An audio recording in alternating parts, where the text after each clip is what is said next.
नैमिष अरण्य तीर्थ। मनु जी महाराज यहीं पर आकर तपस्या करने लगे।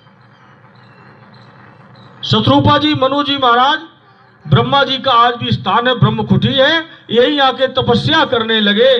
तो वहां एक पहले से यज्ञ चल रहा था, और जब यज्ञ चल रहा था तो उसमें एक सारे देवता, 33 करोड़ देवता जो थे वो आहुति ले रहे थे। जैसे इस समय आज भारत में सारे 33 करोड़ देवता विराजमान है।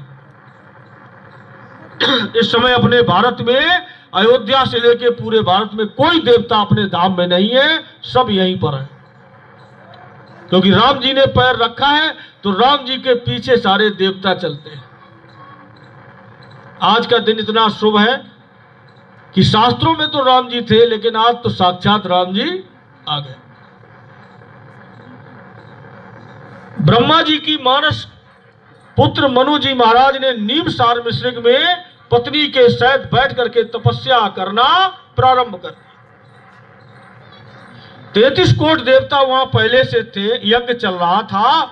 एक छोटा सा बालक, बहुत सुंदर सा, श्यामला सा, घुंघराली लटे, मुस्कान, मंद मन, शीतल सुगंध और मणियों की माला, छोटा सा श्यामला सा बालक उसी आहुति में बैठा था। तो जिसकी आहुति लगती थी वो अपना ले लेता था। शंकर जी की शंकर जी, नारायण की नारायण जी, ब्रह्मा जी की ब्रह्मा जी, और जैसे ही उनका नाम बोला जाए तो श्री नारायण का अपना भोग ले लेते थे। शत्रुपा जी महाराज ने देखा, और शत्रुपा जी ने उस बालक को देखा। शत्रुपा जी कहने लगी, स्वामी, यहां संसार सामने हमारे 3 पुत्रियां हैं और हमारे 2 पुत्र हैं, लेकिन मेरे मन में एक भाव आज क्यों आ रहा है कि मेरे 3 पुत्र हैं, 3 पुत्रियां हैं, 2 पुत्र हैं, लेकिन आज ऐसा क्यों लग रहा है कि हमारे 5 ना होते, एक होता, लेकिन ऐसा पुत्र होता। ये भाव क्यों आया? हम तो तपस्या करने आए, हम तो राजपाट छोड़ के आए हैं, मेरे भाव ये आ रहा है, भक्ति नहीं मांग पा रहे, ऐसा क्यों हो रहा है? थोड़े समय बाद यज्ञ समाप्त हो गया। सारे देवता, 33 करोड़ देवता चले गए, यज्ञ समापन हो गया। और जैसे ही यज्ञ समापन हुआ तो वो बालक भी चला गया।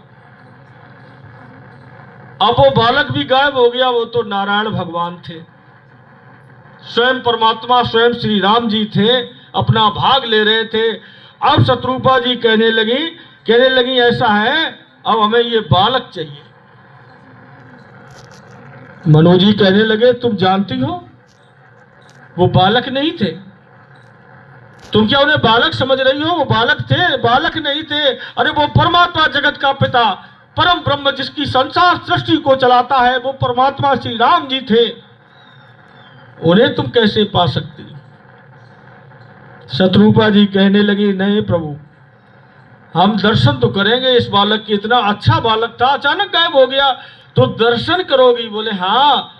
मनु जी कहने लगे, संसार के संत महात्मा अखंड ब्रह्मांड को मुट्ठी पर लिए हैं, तपस्या में लीन पड़े हैं, सारा जीवन खो देते हैं केवल इस दर्शन के लिए, और तुम कहती हमें दर्शन चाहिए?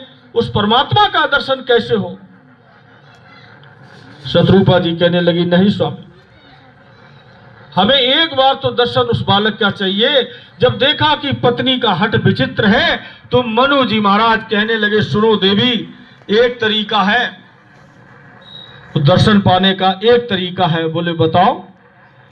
कहने लगे, एक तरीका यह है कि इसी जगह खड़े हो जाओ, हम और आप एक पैर पर खड़े हो जाओ और उस बालक का ध्यान कर लो, नारायण नाम का जाप करो, और जब तक वो बालक ना आ जाए तब तक खड़े रहो, आ जाएगा।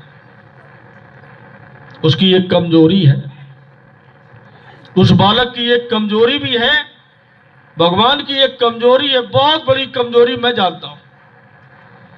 मनु जी ने कहा कि मैं जानता हूं। शत्रुपा जी बोली, कमजोरी? बोले हाँ। बोले बताओ। बोले एक कमजोरी है। क्या है? बोले प्रेम प्रबल के पाले पड़कर प्रेम प्रबल के पाले पड़कर और विधि को नियम बदलते देखा, पर अपना मान भले टल जाए, पर भक्त का मान न टलते देखा। उसको संसार में अगर कोई प्यारा है, लेकिन भाई यह साज तो है नहीं, प्रवचन टाइम है न, कथा तो मैं 8 घंटे साज पे चलती है। आप लोग अपने घर का प्रोग्राम है, भगवान की थोड़ी कथा सुन लो। भगवान की एक कमजोरी होती है, भगवान की एक बहुत प्रबल कमजोरी है कि अगर वो किसी के बस में होता है, अगर वो किसी के पकड़ में आता है, अगर किसी को नाच नचाना है, तो भगवान केवल प्रेम का पकड़ में है, प्रेम भक्ति का बस। प्रेम प्रबल के पाले पड़कर विधि को नियम बदलते देखा, पर अपना मान और भले टल जाए, पर भक्त का मान न टलते। वो केवल भक्ति के बस में आता है और किसी के नहीं दबता है, वो केवल भक्ति के बस में आता है। आप देखो मोदी जी ने भक्ति करके बुला लिया है, भक्ति के बस में आया और आ गया। तो प्रेम प्रबल के पाले पड़कर भगवान ने कहा ठीक है, आज जैसे ही भक्ति का काम किया है, तो शत्रुपा जी साथ में खड़ी हो गई और मनु जी महाराज खड़े हो गए। एक पैर पर दोनों पति पत्नी खड़े हो गए नीम सार मिश्रित में। 10,000 वर्ष खड़े रहे। 10,000 वर्ष जब खड़े रहे हैं, तो दोनों पति पत्नी के शरीर में दीमकों ने घर बना लिए हैं, दीमक लग गई है।